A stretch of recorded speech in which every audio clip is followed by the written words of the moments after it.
A full house. It's so great to have you all here. I'm Lurie, the Executive Director of Connected SF, and thank you.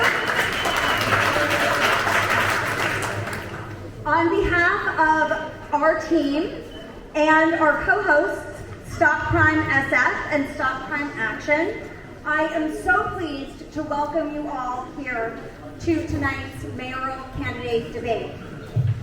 Our lead moderator tonight is reporter Amber Lee of KTVU.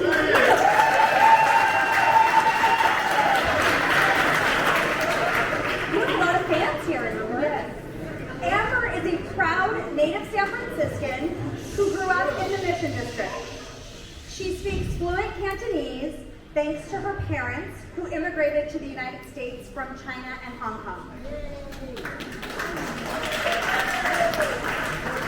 Amber graduated from Lowell.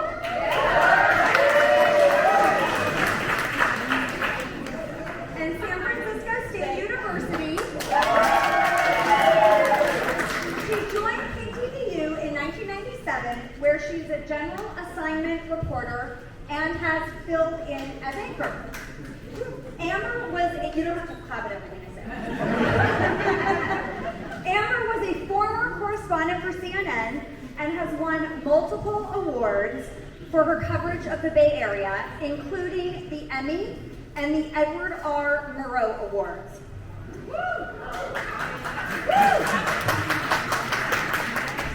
But what's most important to Amber is giving a voice to people who are often overlooked, sharing their stories and serving the community by providing information to members of the public so they can make informed decisions, which is what we hope to do here tonight. Our co-moderator is Frank Noto, co-founder.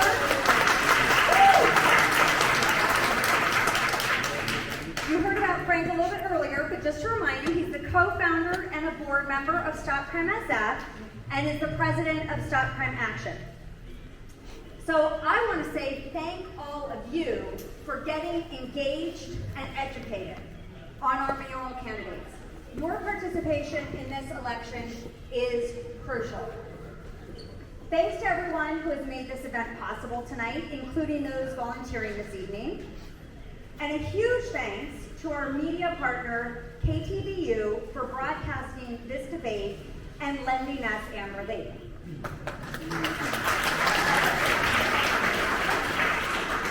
Finally, thank you to our brave candidates for showing up to share your vision with all of us. The 5 candidates leading in the polls were invited to this debate. All 5 of them accepted, but you will only meet 4 tonight, as one has decided not to speak with this gathering of citizens. Make of that what you will.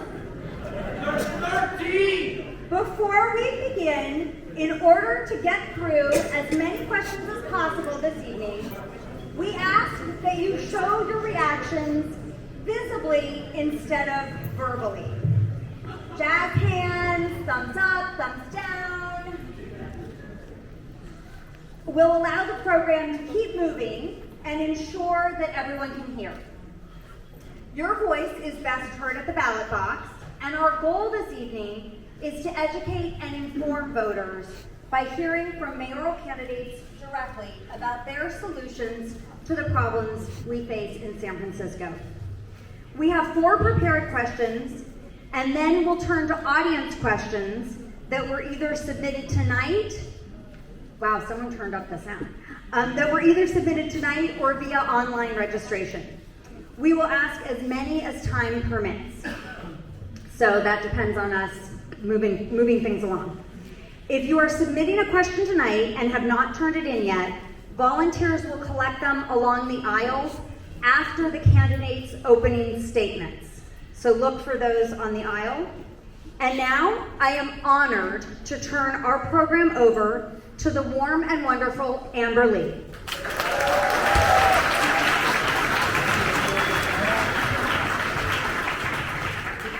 Hello, everyone. I so appreciate the warm welcome. I'm here tonight largely because I love San Francisco. So when I was asked to moderate this event, I didn't hesitate. It was an absolute yes. So I have the pleasure and the honor of introducing the 4 candidates who are here to debate tonight. First, I want to explain how we're going to do things. We are having them answer questions based on the alphabetical order of their first name. And with each round, we will move accordingly to make it fair. So are they ready to come on, Adun? Should I welcome them on stage right now? Okay, so alphabetically, the first one would be Supervisor Ahsha Safai.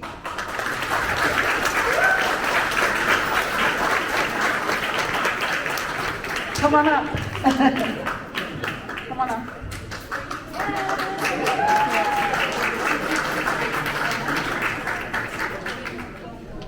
Go that way.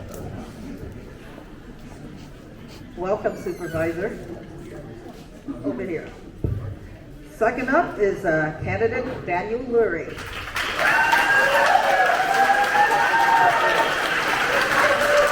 Welcome, Daniel. Next, we have Mayor London Breed. Welcome.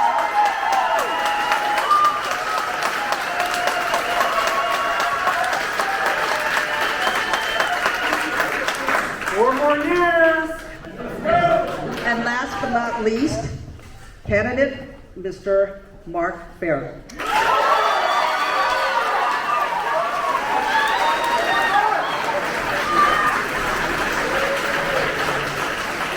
Welcome. You may all take a seat while I go over the rules with our audience. I'm sure you, all 4 of you know the rules, but I want to explain it to the audience now. Answers to pre-written questions, each candidate will get 90 seconds. If someone calls out another candidate by name, that person gets a 30-second rebuttal.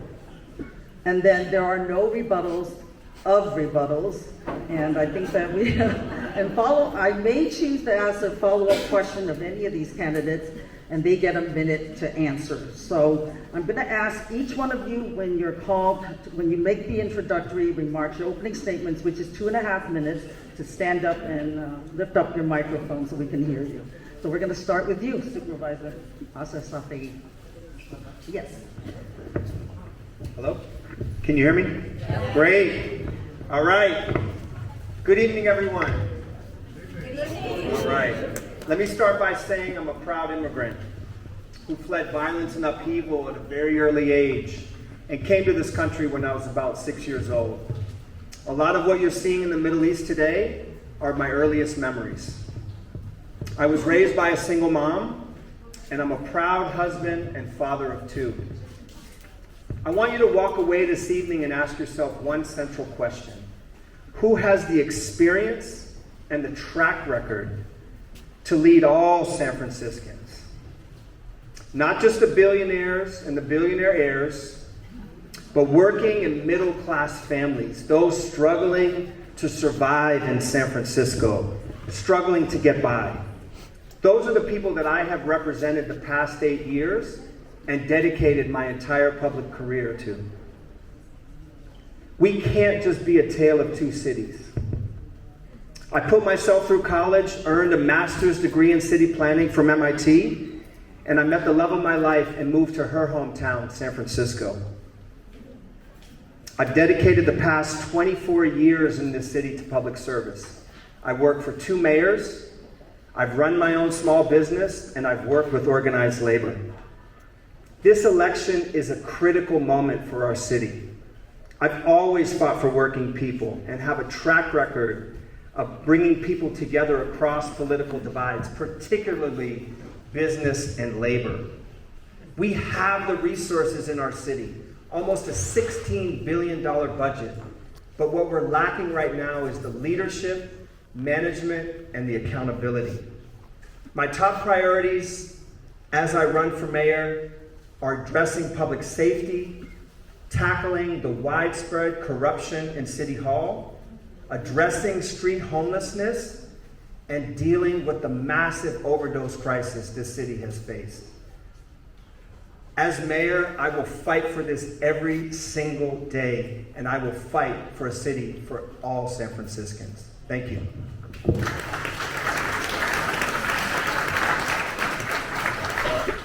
My wife and I are proud to be raising 2 young kids here, a 13-year-old daughter, a 10-year-old son. I'm running because San Francisco needs accountable leadership and new ideas to turn our city around. You all are here tonight to learn the differences between those of us here on stage.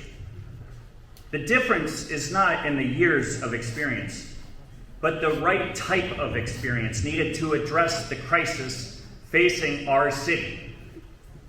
My opponents bring experience in a broken system that has failed to make our community safe, address our drug and homelessness crisis, and make San Francisco more affordable. The same City Hall insiders that got us into this mess won't get us out. And you won't hear that tonight based on what they say, but because of their records. So let me tell you a little bit about my record of changing systems and getting big things done here in San Francisco. Without any public money, I founded and led one of the largest and most innovative poverty-fighting organizations in this country because the old way of helping people living in poverty wasn't cutting it. I'm the only candidate who has held nonprofits accountable to deliver measurable results on housing, education, and employment. I'm the only candidate in this race to build affordable housing, and I did it at a fraction of the cost and a fraction of the time that it took San Francisco to do the same. I'm the only candidate in this race that's helped house over 40,000 people since 2015 and helped tens of thousands of others from falling into homelessness. And I'm the only candidate in this race that's brought a global sporting event to the Bay Area in Super Bowl 50, which brought over $240 million in economic revenue, which means our bars were full, our restaurants were full, and our hotels were full. I've proven how accountable leadership can get big things done for our city.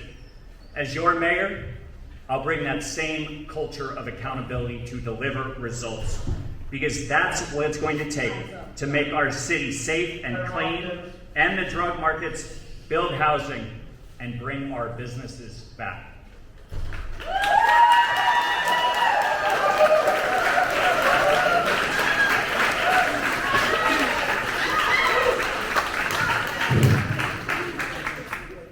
Good evening, everyone. I'm London Breed, and I'm proud to serve as your mayor. I was born and raised in San Francisco in challenging circumstances, and I love this job and I love this city.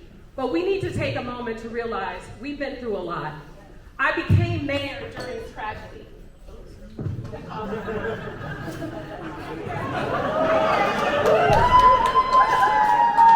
Did we pause it? You got it? Okay.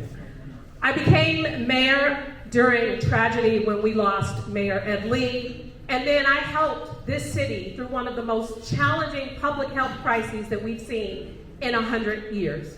And we saved lives. And then we had to deal with the challenges of crime. And we had to increase our capacity to get to a better place. And the reason why crime is lower than it's been in 10 years has everything to do with the work we've done to build capacity.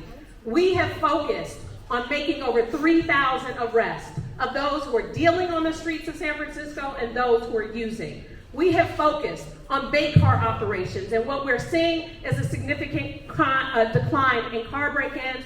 We have put out a number of law enforcement officers to deal with a lot of the retail theft operations. And San Francisco has seen the largest decline of retail theft in the country.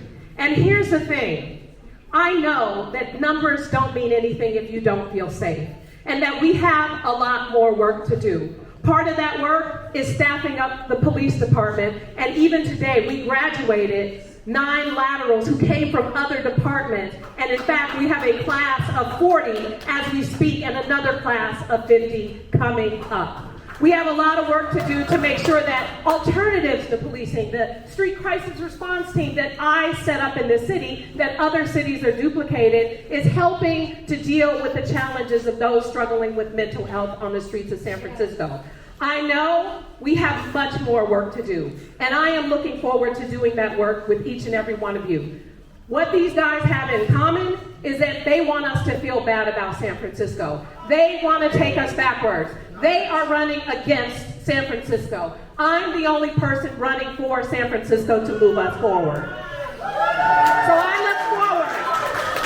I hope I can count on your support, and I look forward to helping make downtown a 24/7 neighborhood, to continuing to get people off the streets of San Francisco and into housing, to continue the work that we need to do to make San Francisco a better place, and we are well on our way.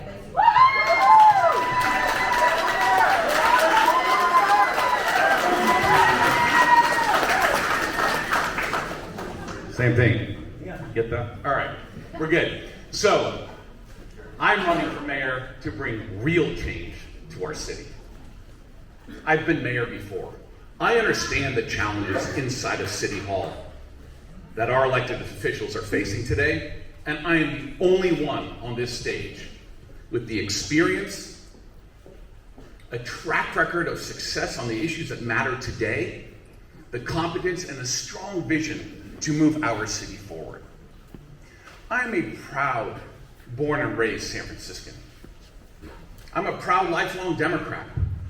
And I'm proud that my wife Liz and I are raising our 3 children here in San Francisco. 2 of them, they're gonna hate me for doing this, are right in the audience here tonight. Here we go. And I'm running for mayor because I believe in San Francisco. We have everything going for us as a city. We have the natural beauty around us, even when Carl and I. We have our parks, like we're in Golden Gate Park here tonight, across the city of San Francisco. We have the universities inside of our town and in the Bay Area, but most importantly, we have the people of San Francisco. Our city has a spirit and an ethos about us that is unique around the world and that makes our city iconic. To me, it is worth fighting for. It is worth fighting to make sure we have a leader inside of City Hall that will bring our city back. Because if we're being honest, right now our city's in a tough spot. Public safety is the #1 issue in San Francisco. Compared to when I was mayor in 2018, we've lost 600 officers from our police department. We're down 25% across the board. Homelessness is on the rise. The number of drug overdose deaths on our streets is on the rise. And our economy has hit the skids, and our reputation, both nationally and internationally, has hit the skids. We need a mayor with experience, with competence, with a vision. Because I believe experience matters. I believe competence matters. And I believe vision matters for the city of San Francisco. I look forward to sharing that vision with you tonight and for the rest of this campaign. Thank you. Moving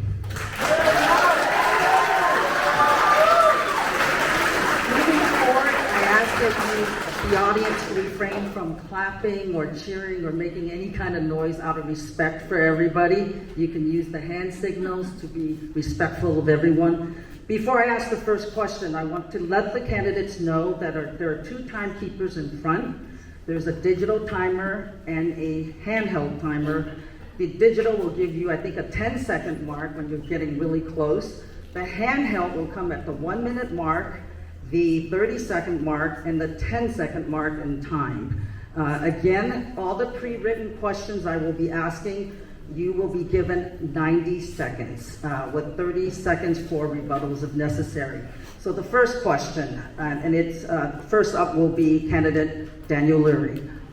1 week ago, a 74-year-old Filipina hotel worker, Horizon Dondon, was pushed in front of a BART train and killed at the Powell Street BART station by a homeless, mentally ill, repeat criminal offender who is known to police. What kind of plan or action will you take to address these types of people who are violent and plaguing public transit as well as our city streets? Again, 90 seconds. Yes, we're standing. It was a tragedy. Shouldn't be happening in our great city. But unfortunately, it's happening too often. And we are seeing people struggling with mental health and drug addiction on our streets. We're spending $700 million a year on our behavioral health system. And we forgot to build the beds. We have been so far skewed towards harm reduction, which has its place and is important, that we forgot that we need to do harm reduction to get people into treatment and get people into those beds. I did a ride-along with Central Station police officers about a month ago, and we were doing a call. The first call I was on with them was to somebody that was off her meds. She was known to police, and we showed up, 2 police cars, so 4 officers, 1 ambulance, and 1 fire truck. There's about 8 or 10 first responders to that incident. The officers were incredible. They took care of her, but we had 8 to 10 first responders dealing with 1 woman who was also known. They didn't have a place to take her. We have failed to build the beds. I have a plan to do that. We need to spend more money on mental health and drug treatment in our city.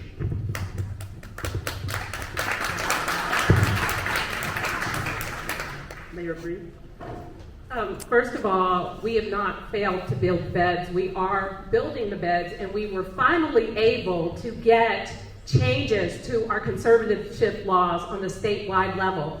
January of this year, those went into effect. In fact, the city has over 600 people that are currently conserved, but not all of them are in locked facilities. But I do believe that there are some people who need to be in locked facilities. And thank goodness to the voters of California, because Proposition 1 has passed, and that means more money for more behavioral health beds in San Francisco.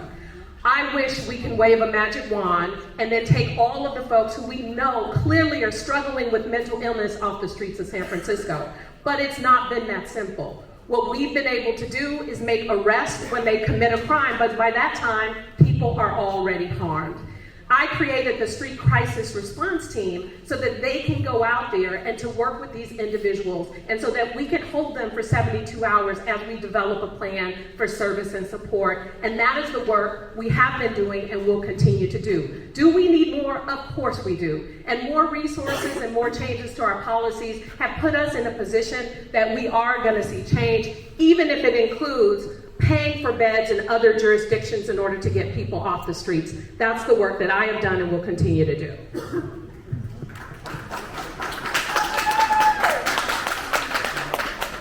So the reality is, it's not working. We need to do better as a city of San Francisco to help those that are suffering from mental illness, from homelessness, from drug addiction on the streets of our city. And our city's approach has failed over the last 6 years. When I was mayor, we took out all the large tenant encampments in the city of San Francisco. But right now in the city of San Francisco, homelessness is on the rise.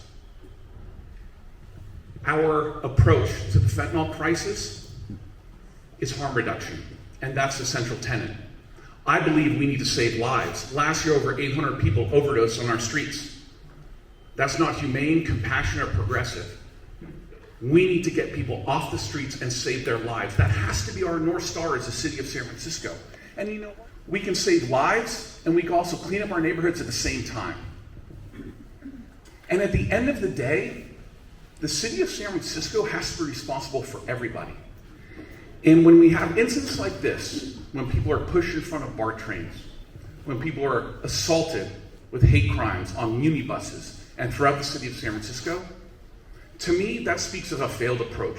We need a mayor who's going to be a leader, be aggressive, get people off the streets by every legal means possible, save their lives, and save the city of San Francisco once again. I need to direct my follow-up question to Mark Farrell, since you said that what the other two have mentioned has failed, providing more beds. What do you specifically propose to do? Sure, absolutely. So it's not providing more beds if they haven't provided enough beds right now. The failed approach is when harm reduction is the only thing that we're doing on the streets of San Francisco? Why is it that we have city-funded nonprofit workers today handing out free packets of tinfoil in the Tenderloin to those suffering from drug addiction? That doesn't make any sense. We're allowing them to kill themselves. Why are we doing that? We're also destroying our neighborhoods. That is not what we should be doing in San Francisco. Let's save their lives. Let's also take a different approach, and the North Star is saving their life, but getting people off the streets and into treatment. I have called for a fentanyl state of emergency, and as part of that will be additional law enforcement in the Tenderloin South of Market, but also is to create a 24/7 centralized intake center with thousands of more shelter beds so we can do exactly what I talked about, save lives, clean up our neighborhoods, and let's fight for the entire city of San Francisco. Thank you.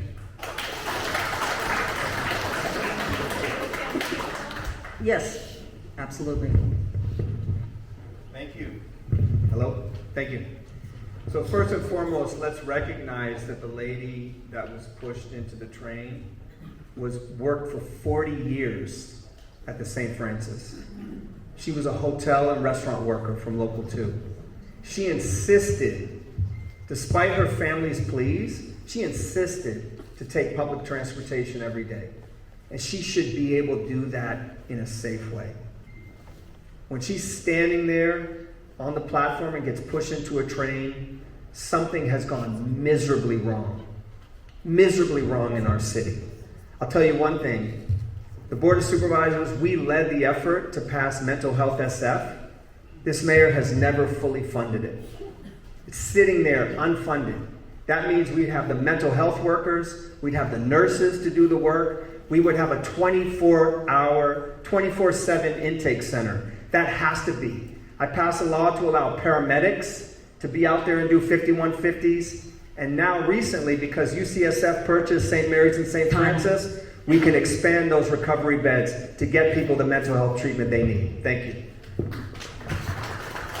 Our next question will be, Mayor Breed, there's no rebuttals of rebuttals. Mayor Breed, our next question. You tell me. Remember you said no rebuttals of rebuttals. Okay. Okay. So Mayor Breed. Go ahead. Thank you. I appreciate the opportunity to make a comment. First of all, I hope somebody in this audience is fact-checking, because there's a lot of things that have been said up here tonight that are not true. First of all, with Mark, he said that he cleared all large tent encampments, when in fact, when he served as temporary mayor of San Francisco, tent encampments were 58% higher than they are today. So what he said is not true.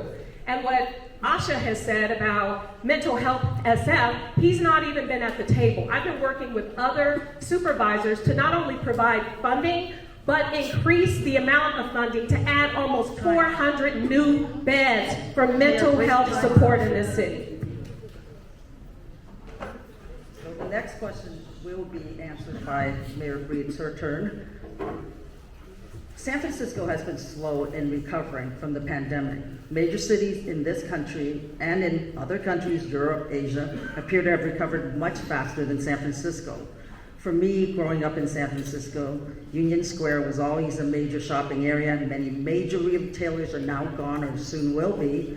I don't know of a major city that doesn't have a downtown with great shopping and gathering areas for the community. We can't just keep blaming online shopping, because in the peninsula, the South Bay shopping malls are busy, Nordstrom's expanding their presence. Don't think restaurants alone will work. What are your detailed plans for areas such as Union Square, downtown, and the financial district?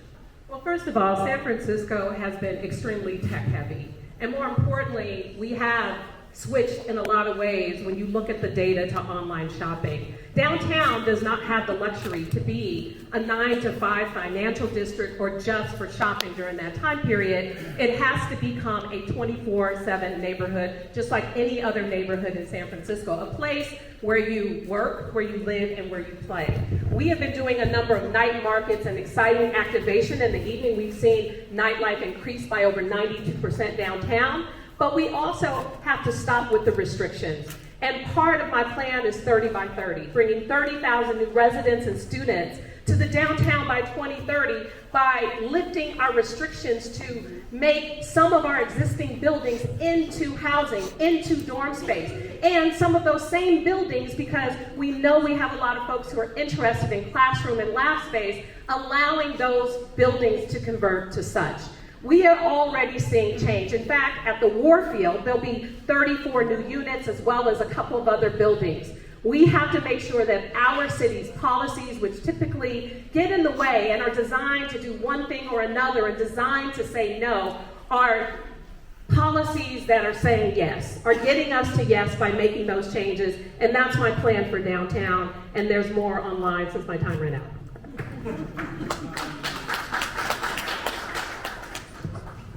So all I hear is excuses. And you know what? If you don't get to have a plan, you have a track record. And this is a track record of failure here in San Francisco. San Francisco ranks dead last in the United States in economic recovery post-COVID. Dead last.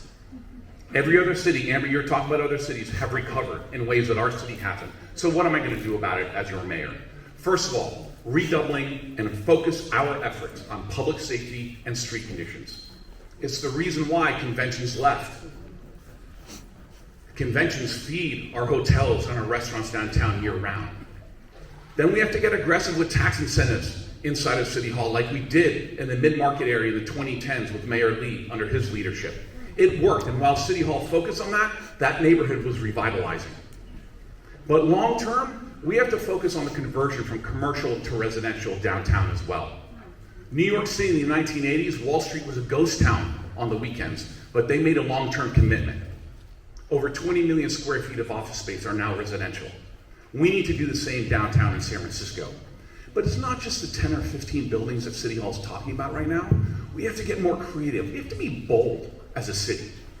These Class B and Class C buildings, let's allow them to demo. Let's upzone the financial district. And let's commit to creative tax vehicles like state increment tax financing. Then we can build the future of San Francisco and a San Francisco and a downtown that we can all be proud of and excited about going forward. Thank you.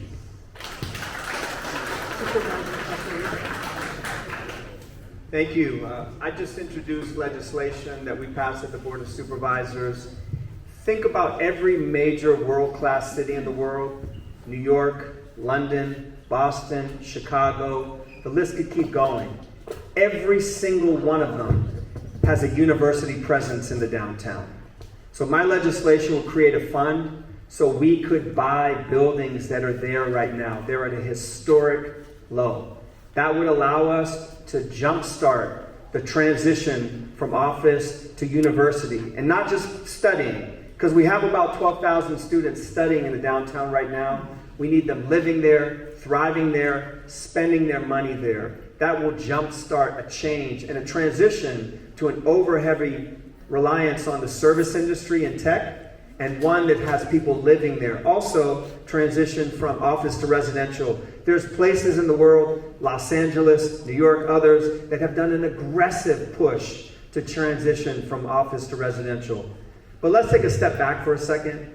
At the end of the day, when you talk to people, when they ask them why businesses, others about downtown, they want it clean and safe.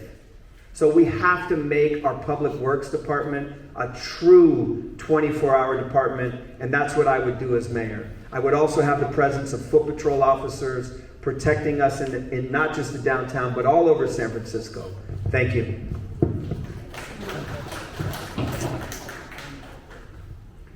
We need to act. We need to have public safety. We need to have clean and safe streets downtown. And it can't just be when we have a conference in town or a world leader coming to town.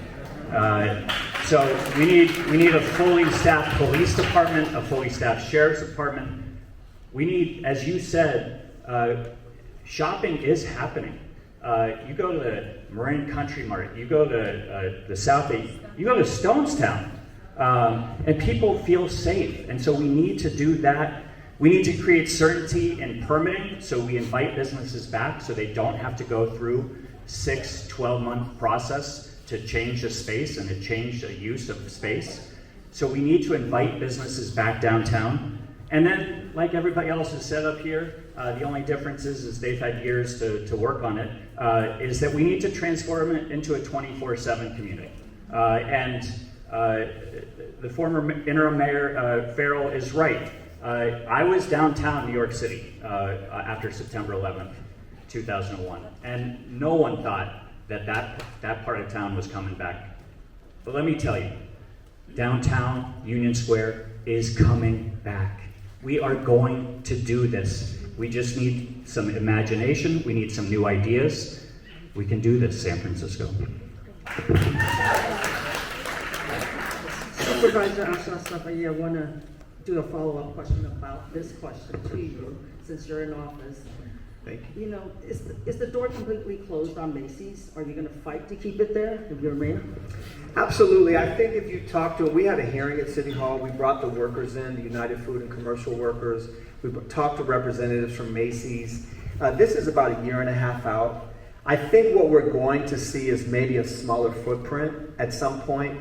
You're going to see an opportunity to reimagine some of the larger spaces into smaller spaces. But I will do everything I can to make sure that Macy's stays there. Again, I got to bring it back to the workers that have been there. A lot of them live in my district. And think about it. When it started out, those were career jobs. People that have been there for 20, 30, 40 years, dedicating their lives to serving the people that come and shop and prosper in Union Square. So we have to do everything we can to fight for that. And I would do that in an aggressive way. We want to make it safe, we want to make it clean, as I said before, and we want to keep that flagship store there, 100%. Then our next question would start with candidate Farrell. The proposed fiscal year 2025 budget is at almost $16 billion, represents an increase of over 50% since 2018. And the San Francisco City County budget is up over 40% since 2018. The Comptroller's Office has conservatively projected a budget deficit of $1.4 billion per year during the next mayoral term. The departments with the most dramatic growth over the past 5 years have generally been related to homelessness, subsidized housing, and public health. To close the deficit, these areas would presumably have to be cut materially. How would you do it? 90 seconds. Okay, so when I was mayor, the budget was $11 billion, and now it's close to $16 billion. And at the end of the day, over $2 billion of that growth is going to a big bucket called community health and welfare.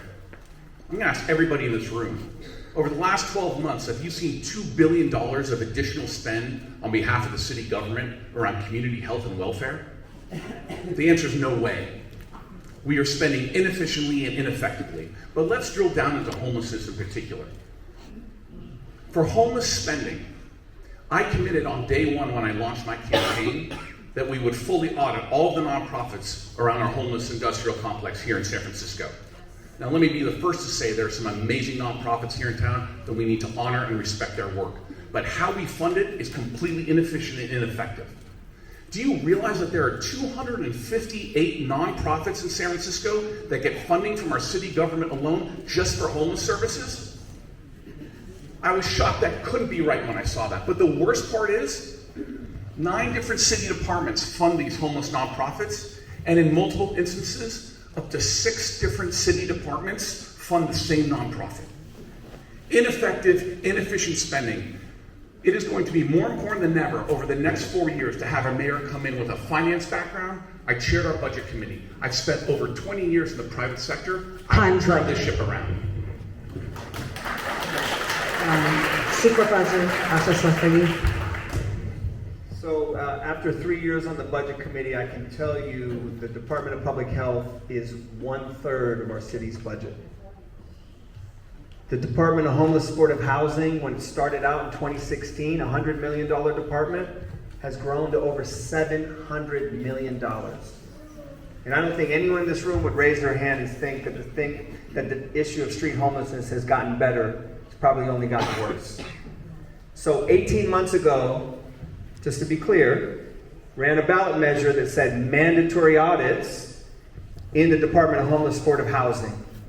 We did those first audits last spring. They had to call in the FBI.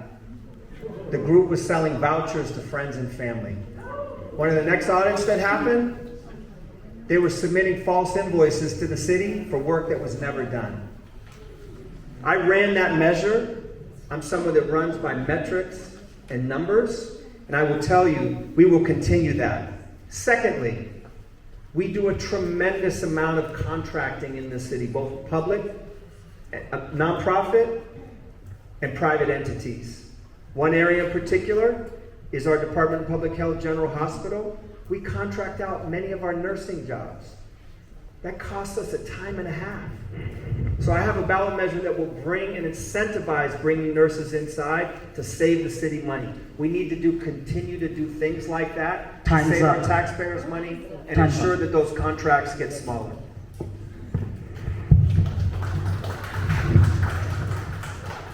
We have an outdated, ineffective, and corrupt City Hall bureaucracy.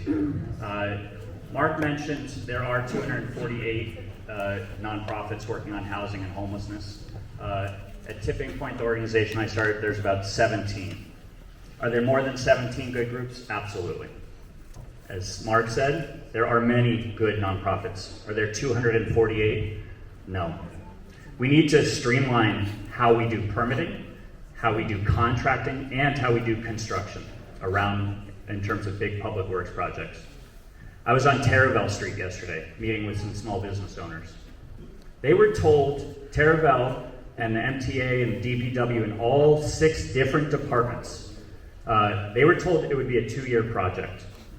We're coming up on year 6, okay? There are 6 different construction management teams in 6 different departments.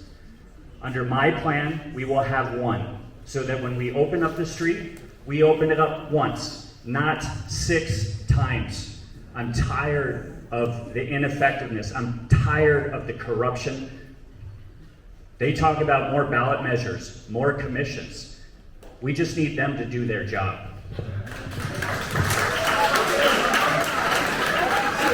I think that there is a lot of misinformation about the budget. And just to be clear, we're talking about an almost $16 billion budget, and only about $7 billion of that is general fund. And the others include the airport and other enterprise departments that have grown significantly because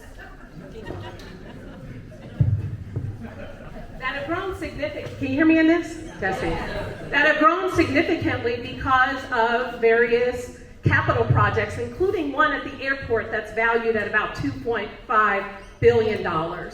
So we've seen general fund increase incrementally, and we have done everything we can to not only make investments, but also hold organizations accountable, and we've taken away resources from organizations that were not necessarily doing the work that they committed to doing.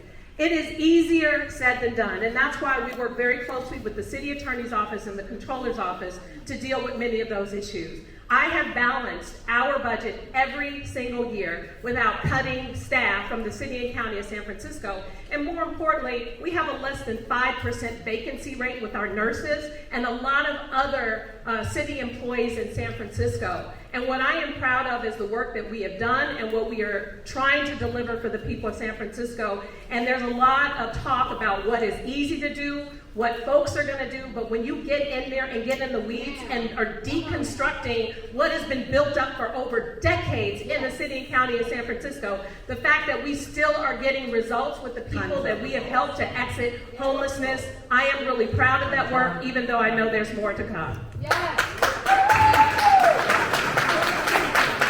I actually want to ask the mayor a follow-up question. You know, while the current proposed budget is technically balanced, it taps on reserves, relies on one-time sources of funds, and kicks the can down the road. So what structural changes need to be made to get ahead of the Lurie debt? Oh, sure, sorry. Okay, the current proposed budget is technically balanced. It taps on reserves, relies on one-time sources of funds, and kicks the can down the road. What structural changes need to be made to get ahead of a massive looming deficit?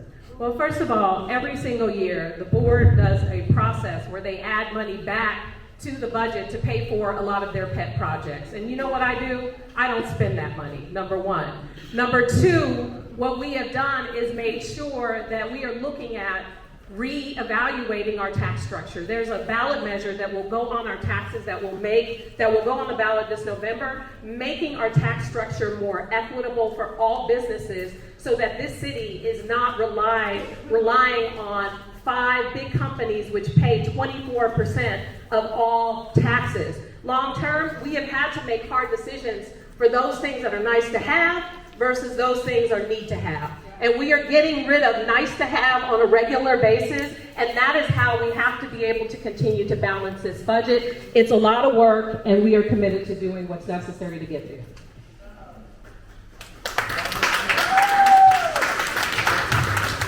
We're now moving to question number 4, which is the final pre-written question before we go to the audience questions.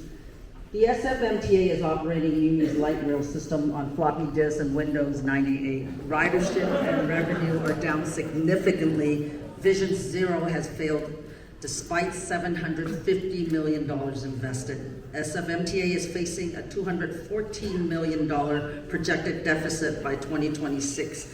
Yet instead of focusing on improving transit, has expended valuable resources closing down streets and aggressively implementing programs that reduce car mobility. How do you plan to ensure that San Francisco works for all who live here, working families, seniors, people with disabilities, have reliable and accessible transportation options to navigate the city efficiently? And then we start with Supervisor Safai. Thank you. Let me just say straight out the gate, I will not rehire the head of the MTA. There will be a new director of the MTA. And part of the reason why, I have to say, as someone that's worked in the city for 24 years in many different capacities, this department is the worst in doing community outreach, in communicating with the public, working with small businesses, and getting feedback. As Daniel said, the Terraville project never should have gone on as long as it did. And when they damage small businesses, they make you jump through a tremendous amount of hoops just to even get a small fraction of the money back. So on Friday, I just want to be clear, every year we run a deficit in the MTA, okay? But it's mainly about our public transportation system, Muni.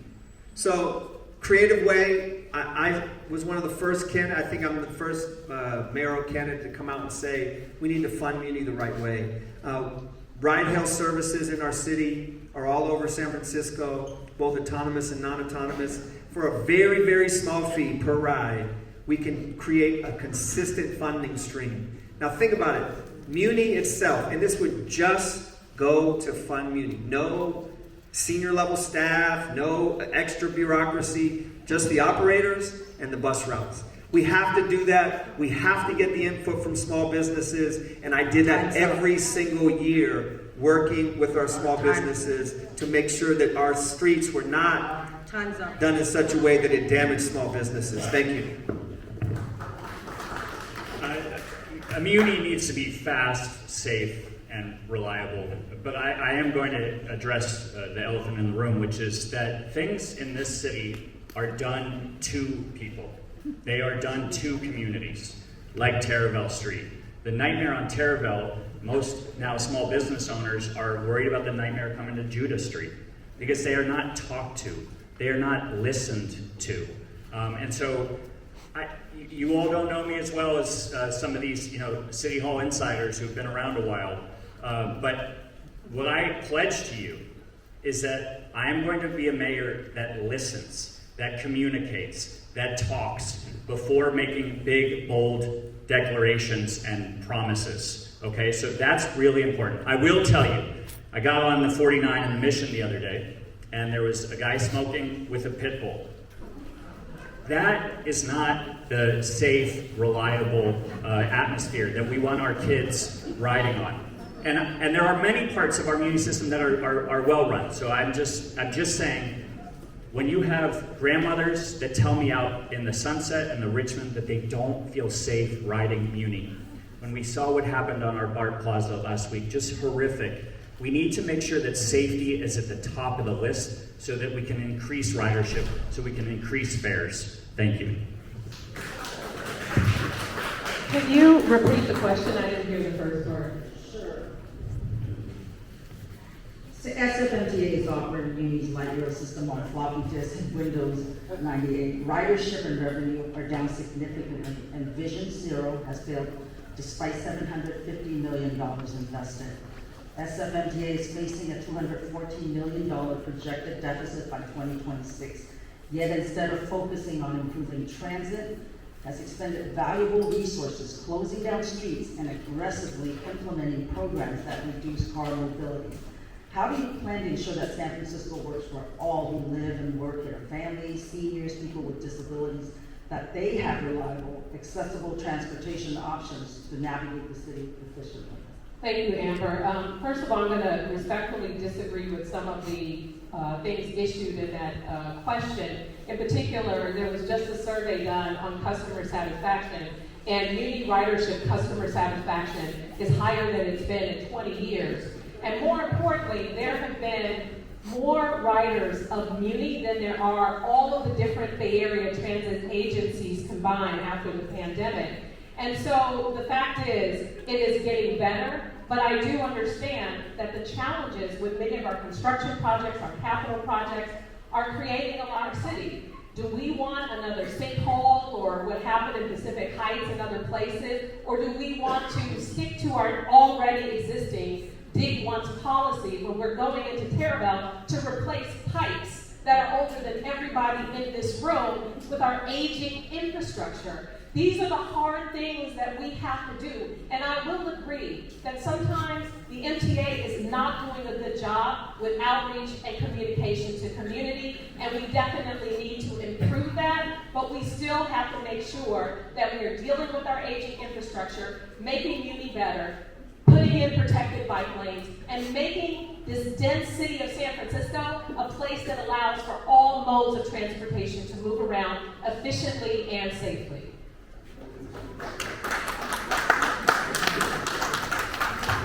So first of all, let me concur with Supervisor Safai that as a mayor, I will not renew the contract with the MTA.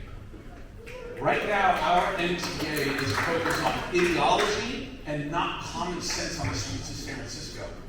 Yes, I believe in our transit-first policy as a city. We need better public transportation options, better Muni, more protected bike lanes throughout the city of San Francisco. But you know what? Right now, Muni and our MTA's existence for the residents of San Francisco is a net negative. It's a disaster on Terabel Street. In 2015, two young staffers from the MTA came to the Head of the Merchants Association on Terabel with a fully formed out book with all the bus stops realigned, the trolley stops realigned, and said, "Don't you think this is a great idea?" He said, "No, I think it's a disaster." 9 years later, they haven't even finished implementing it, against the objections. We need an MTA that's less focused on capital projects, but on operations. When I was a supervisor, I lived through the nightmare of Van Ness and how long that took to install. We cannot continue to have these types of projects that not only disrupt the daily lives of San Francisco residents, but never take into account the effect of small businesses. The most tragic thing about Terabel is it's ripping out multi-generational small businesses in San Francisco, and now we're ripping out the heart and soul of our city. Muni will have an entirely different direction, and the MTA will have an entirely different direction when I'm mayor of our city. I'd like to direct a follow-up question to Mayor Lurie. As a reporter, I've had terrible merchants begging us to cover Terabel because of the ongoing construction, causing them to lose so much business they don't even know if they can stay open. If you're reelected, how will you do things differently, and will you keep the head of SFMTA? Well, first of all, 12 new businesses opened along Terabel last year during the heart of a lot of the construction. I ran an anti-poverty fight organization focused on making sure that we got kids off to the right start. Early childhood education, making sure that kids didn't ever even think about anything other than their dreams. There's a saying that hurt people people, but those kids, if they get off to the right start, can change a community. I don't know if I'm already done with time. That was a quick. That was Yes. quick. Okay. All right. You got a minute. It's a minute for the Okay. question and his. And the last thing I'll just say, fully staff our police department. Make sure that we got cops walking the beat, patrolling out there, making sure law. Well, I appreciate that question because we have been working hard to reduce crime in San Francisco. And in fact, again, I hope that there is some fact checking here because when Mark Farrell served as temporary mayor, violent crime was up 40%, property crime was up 70%, car break-ins were up 115%, and in fact, my budget for the police department is $200 million more than his budget was during that time. I think it's important to note that because the work that we have been doing on the ground every single day with our state and federal partners have led to this significant decline. I'm very proud to be working with the Drug Enforcement Agency, the U.S. Attorney's Office. I don't know any other mayor that is making not only arrests of those dealing drugs on the streets of San Francisco, but also people who are using drugs. That takes a lot of courage to make these hard decisions, and more importantly, our bait car operations, as well as our retail blitz operation, and not to mention my appointment of our district attorney's rotation. It goes on and on and on, and I take full credit for all of this work, but it is not enough, and I know more needs to be done.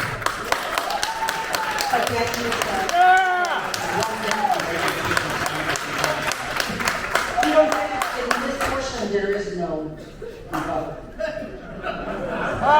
Okay, here we go. Let's stick to the facts. When I was chair of the budget committee for 4 years in partnership with Mayor Lee, and when I was mayor, we grew our police department to record staffing levels. We had over 2,300 officers serving the residents of the city and county of San Francisco. Since I left office, Mayor Reed defunded the police department 2 years ago to the tune of $120 million. That year represented 20% of the operating budget of the police department. That is not a commitment to public safety. And since I left office, the police department is down 600 officers. So essentially, 25% of the police department that existed when I was mayor is eviscerated. It is no wonder that public safety is the #1 issue across the city of San Francisco. Multiple district stations, police stations I've spoken with, they're down 40% staffing. The other day, I was in another ride-along. There were supposed to be 14 people on duty that day. There were 4. This is a problem in every single neighborhood. It's why we need a mayor with a strong commitment and a track record of funding public safety and standing by the men and women of our police department every single day of the year. Thank you.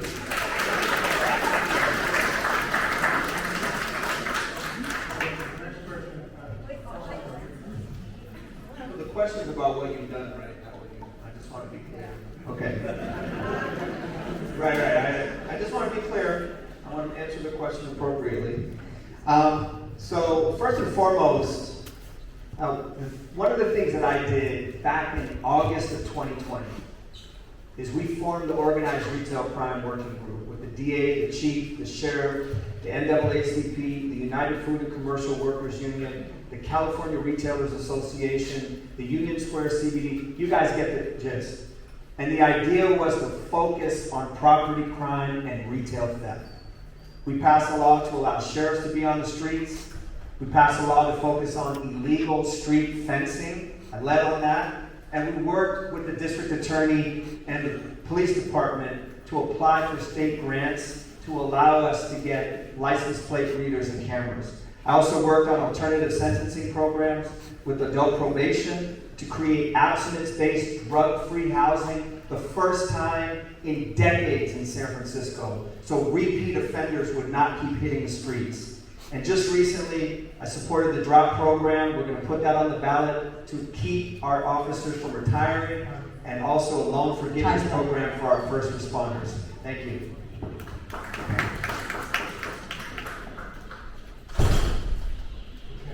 So the next question is separate, and we're going to start with Mayor Breed, and that is, by the end of your next term as mayor of San Francisco, what will the city's homeless picture look like, and how do you get there? What will the city's homeless picture look like, and how do we get there? our shelter capacity, safety, as well as Proposition F, which none of the folks here on this stage supported, requiring people who are getting Time's up. money from the city to be in treatment. And Mr. Farrell. Thank you. So after my first term as mayor, our homeless picture will look drastically different than it does today. We need a leader to focus on this issue, to get people the help that they need, but also clean up the streets of San Francisco for the rest of us. I believe our sidewalks belong to everybody in San Francisco. They belong to young children, they belong to young families, they belong to the elderly, and we need to have that approach and be unapologetic about that inside of City Hall. I believe in treating people with compassion and respect. We need to offer them shelter and housing, but if they say no, we will take their tents away. That's what I did when I was mayor in 2018. And yes, read the articles. All the large tent encampments were gone by the time I left office as mayor. I will do it again. And in addition, as part of my fentanyl state of emergency, we will capitalize on building thousands of new shelter beds throughout the city of San Francisco, and once again focus on Project Homeward Bound. I quadrupled that project's budget when I was mayor, and this mayor has let it disintegrate. Time. I will bring that back. We will make a huge difference in the city of San Francisco. Thank you. Thank you. One of the things I think that will come as no shock to everyone, we literally only count the number of people on our streets every 2 years because we're required by the federal government so we can get additional money. As mayor, I will make sure we are out there aggressively, constantly understanding what our progress is and how we're using the resources that we have. Right now, we have hundreds of shelter beds sitting empty tonight. We have thousands of permanent supportive housing units sitting empty. And it wasn't until we called for an audit of that to see how many were sitting empty that movement started to happen. And I passed legislation just 2 months ago to make the Homeward Bound program permanent because this mayor allowed the program to die and get buried in the bureaucracy. We will get that number back up to over 1,000 a year. And it's a simple program. You unite people with their family and friends and get them back to the community that they're from. And lastly, we have to build more shelter. We have to expand the amount of shelter, and that includes tiny homes and places that people can convalesce with both recovery and mental health. I'm the only one in this race that's actually built shelter. We did 78 units at 33 Goff. We got it done for $34,000 a unit. The city and county has taken the example, but the only problem is it costs $113,000 for them to do it. Under my watch, we are going to stand up 1,500 shelter beds in the first 6 months of my administration. People will no longer be able to resort to, nor will they be allowed to stay on our streets. We need to send a message to the country and to the world that you do not come to San Francisco to deal drugs, to do drugs, or to sleep on our streets.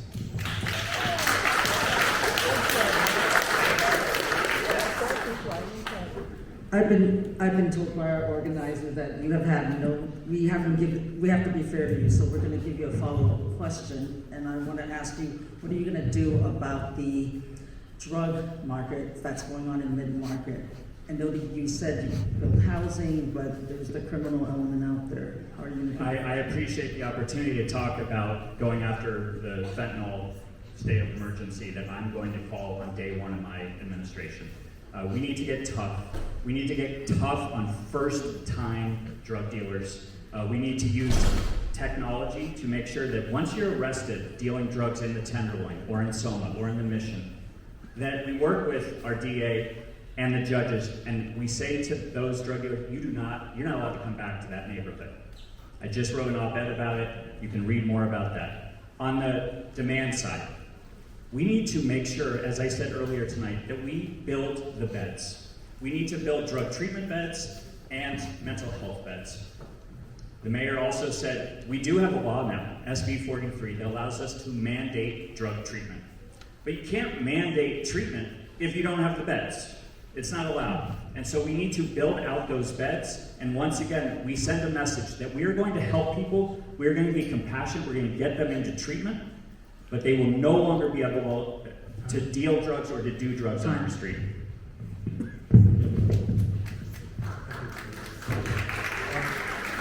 So our next question is, back up there, is Mayor Breed. And that is, what one policy would you advocate to address San Francisco's impact on global warming? That's from Sam Gilbert. But what policy would you implement to impact global warming in San Francisco? Well, I'm proud of the work that I've already done to implement Clean Power SF, the single most important thing that we could do to impact climate change. And more importantly, our climate action plan that we released a couple of years ago has really taken off with the work that we plan to do to address climate change, which includes focusing on equity, focusing on communities that have been disproportionately impacted, like the Bayview Hunters Point community. We have made a very intentional effort to really start to implement this plan, and San Francisco has been a real leader on climate. So I'm really proud of the work that we've already done, and we will continue to. They just don't want me to speak, do they? Continue to move our climate action plan forward.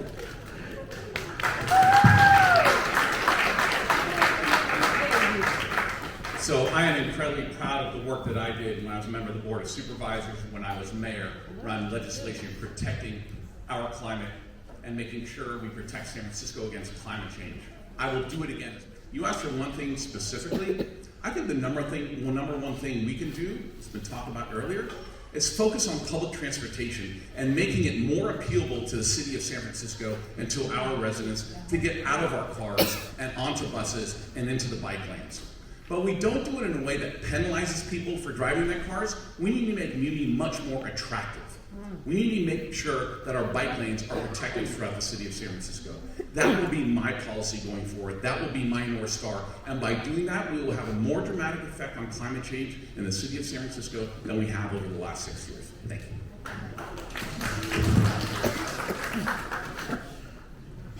Thank you. I would continue the work that I've done out in the Excelsior Outer Mission. We have planted over 3,000 trees since I became supervisor 7.5 years ago. And my plan would be to plant an additional 40,000 to 50,000 trees citywide. San Francisco has the lowest urban canopy, one of the lowest urban canopies in the United States.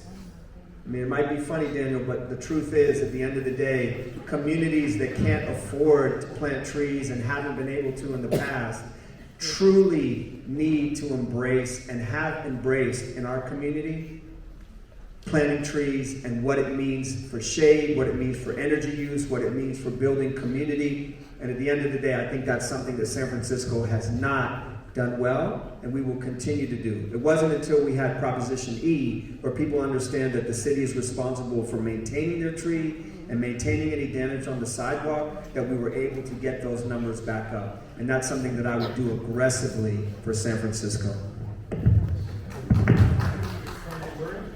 Ahsha, I planted 6 trees on my alley. And I'm all for more trees.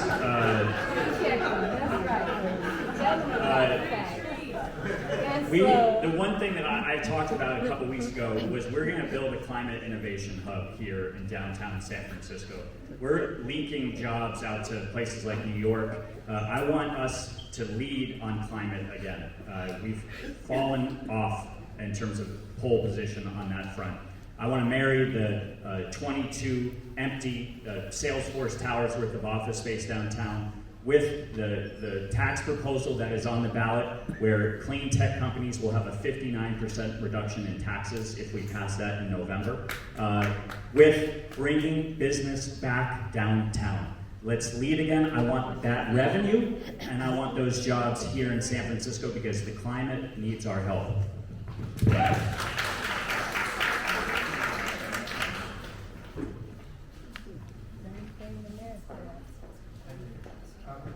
Next question is about rental housing, creating rental housing. Microphone. Oh, sure. The next question is about creating rental housing. Would you support exempting seniors who have vacant rentals in their homes from the just cause eviction ordinance? And we're starting off with Supervisor Safai.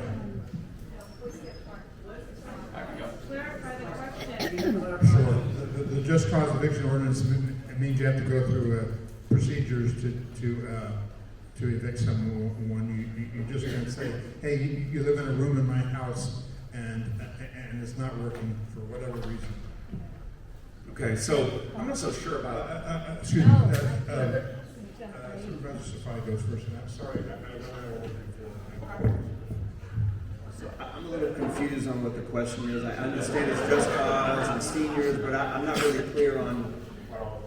Yeah. Okay. Can you please? Sure. I'll repeat it.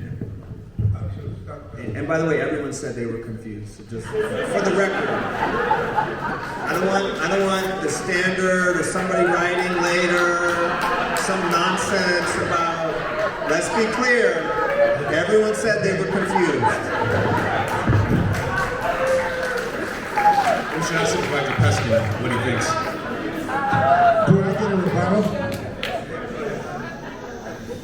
Would you support exempting seniors who own vacant rental rooms in their home from the just cause eviction ordinance? So they could evict a renter in their home.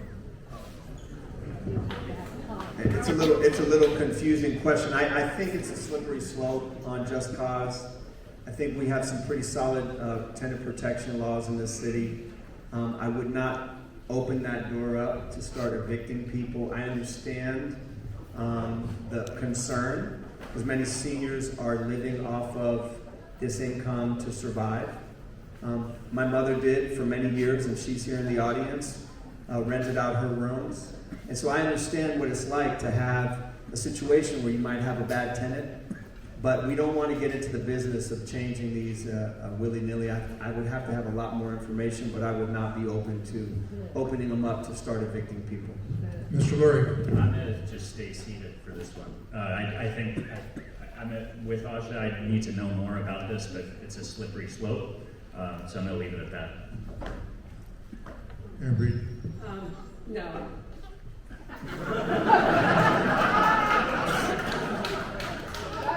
And Mr. Farrell.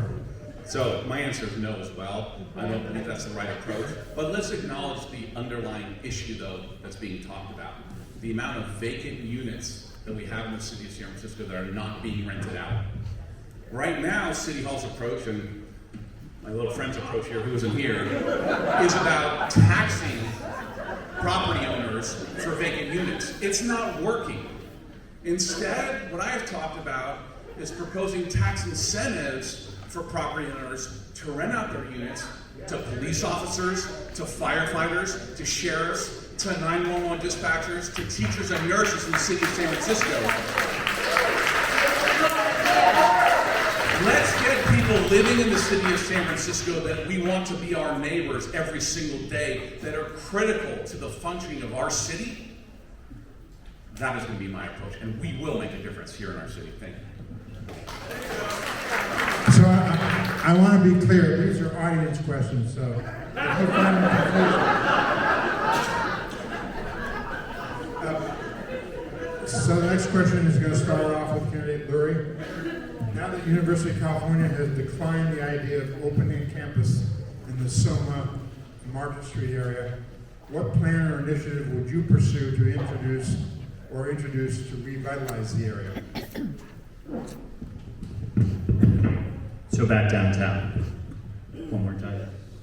Again, the question is about Soma and Campuses. Market Street. Listen, UC is not building a campus. What are we going to do? yeah, I like what UC Law is doing. They've built housing. They're talking about building more housing downtown. They're exempt from the planning and the permitting here in San Francisco. They can do it at state. I like that idea. I think they built 600 units of housing, and they want to do more. But once again, we need to look at downtown and transform it into a 24/7 community. Exactly. We need more restaurants, we need more arts and culture, we need more housing, we need that commercial to residential conversion. We absolutely need more density downtown, and frankly, we need public safety We need clean and safe streets. It's the only way we're getting people coming back to work, at least for hopefully 5 days a week. And I'll tell you what I'm going to do on day one as your next mayor, starting on January 8th next year. My team is coming to the office 5 days a week. We're going to set an example. This City Hall is only 2 or 3 days a week right now. Time's up. First of all, my direct team comes in 5 days a week, number one. Number two, there's about 34,000 city employees, and some of our technical folks who are very difficult to hire in this city are not necessarily coming in 5 days a week. It's more complicated than that. But here's the thing. What we are doing right now, we have 60 students from historically black colleges and universities as we speak, taking classes downtown and setting an example to show universities what it can be like. And in fact, we have a university summit where we're not just inviting the UC system, because there are a lot of universities, including Johns Hopkins and other universities, even outside the United States, to come and to talk about how they could use the downtown space as not just a campus, but a place where students can live. And that is how we're going to focus on revitalization, making it simple, getting to yes. And thank goodness there are members of the Board of Supervisors running for mayor, because now they're agreeing to all of my zoning changes. So thank you very much.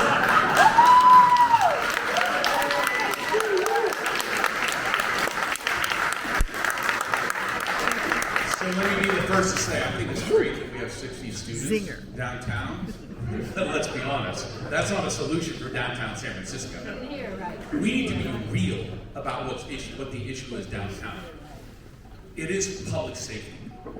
We need a mayor who's going to be very strong to make sure we restore the budget of our police department, that we grow the police staffing to the point where our district stations can protect us in our neighborhoods, but make sure that downtown is safe. And that our homeless situation and the fentanyl emergency that we have is not growing out of control and affecting downtown again. As mayor, public safety and cleaning up our streets will be my first priority. Therefore, we create an environment downtown where businesses might want to think about coming back, where conventions might want to think about coming back. Then again, we get aggressive with tax incentives. We get aggressive converting commercial to residential, and we build the future of downtown. I agree. It is 24/7 and something we can all get excited about. Thanks. Thank you. So as I said earlier, I introduced legislation, and it was modeled on what happened in New York City, in Arizona, of all places, in Phoenix, 18 years ago. The mayor came in, partnered with public universities, was able to acquire land. Fast forward today, in Phoenix, 12,000 students, 4 million square feet, $6 billion worth of revenue, and it allows them to diversify their economy so they're not so reliant on one industry. That's why I proposed the legislation, so we can buy buildings now in San Francisco's downtown, because they're at a historic low. And I would make that a top priority as mayor. And thank goodness we have a mayor that's running for re-election, because she loves to copy my ideas. Thank you. Thank you. I want to thank the audience for all the great questions. Please keep your voices down. We're going to try to finish on time. We have to get out of here. And Amber. Okay, so we're going to move to the closing statements of the portion of the debate. Each of our candidates will now have 1 minute of closing remarks to finish this evening's debate, and we will return to our opening rotation and begin with Supervisor Safai. Thank you. As your mayor, I will never make excuses. I promise accountability and bold leadership. Of all the candidates standing here tonight, I bring the most diverse set of experiences to this job. I'm an immigrant. I've run my own small business. I've been advocating for working families for the past 24 years. I will listen and be a strong voice for you. I worked for 2 mayors, Mayor Willie Brown and Gavin Newsom. I've been a deputy department head. I've worked with organized labor. I've worked with public works. And I've been on the board for the past 8 years. 1 year as the president of our retirement fund, $33 billion. This is not an entry-level job. You have to be ready for this job day one.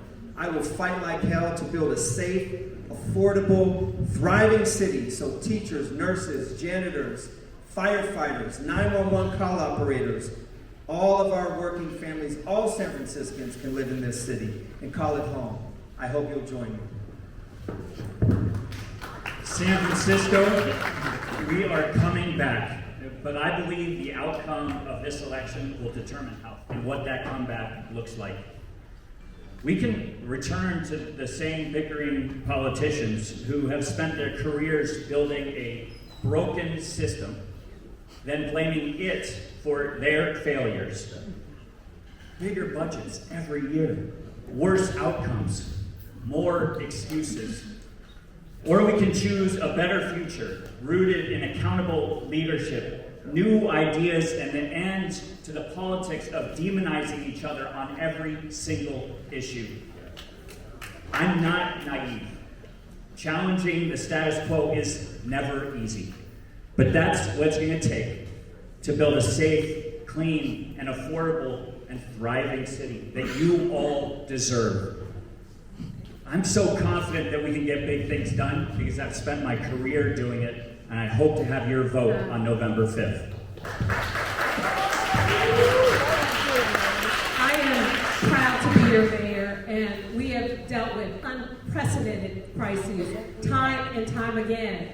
But what we've done to address those crises are the facts. The fact that we have helped over 15,000 people exit homelessness. The fact that crime is lower than it's been in 10 years. The fact that we are moving this city forward, and I feel hopeful and optimistic about the future. I have met these challenges head on, and it has not been easy. What does the next 4 years look like? We will continue to implement my 30 by 30 plan, bringing 30,000 new residents and students to the downtown by 2030. We will continue to do the work to make Muni better and to make our streets safer. We will continue arresting drug dealers as we see crime declines, and we continue to do everything we can to ensure the safety and support of those who live in San Francisco. I'm proud, excited, and looking forward to the future. This is not a job that's easy. All of these guys are talking about goals and ideas that in many cases are the work that I have been doing on the ground every single day in order to move San Francisco forward, and I hope to have your support. Thank you so much.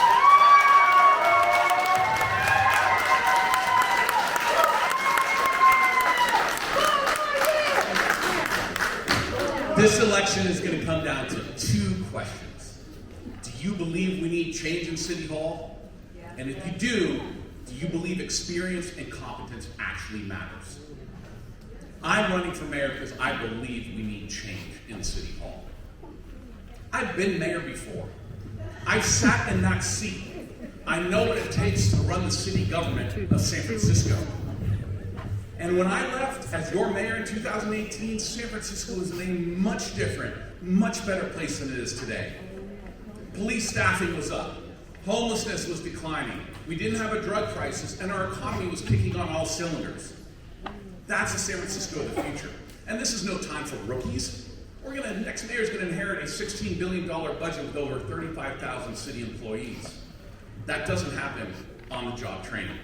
My vision for San Francisco is a city that is safe, with clean streets, a thriving economy, vibrant neighborhoods, and a focus on families once again. Because I want my children to be proud to call San Francisco home. I hope you will join my campaign. Thank you.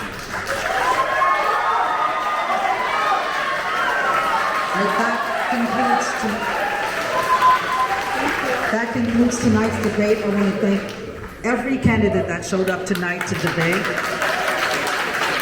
I think all of you will agree this was a very exciting race. I know tonight's debate will help me make my decision at the ballot box, and I hope we'll do the same for you. I want to thank everyone that was involved in putting on this event, in particular,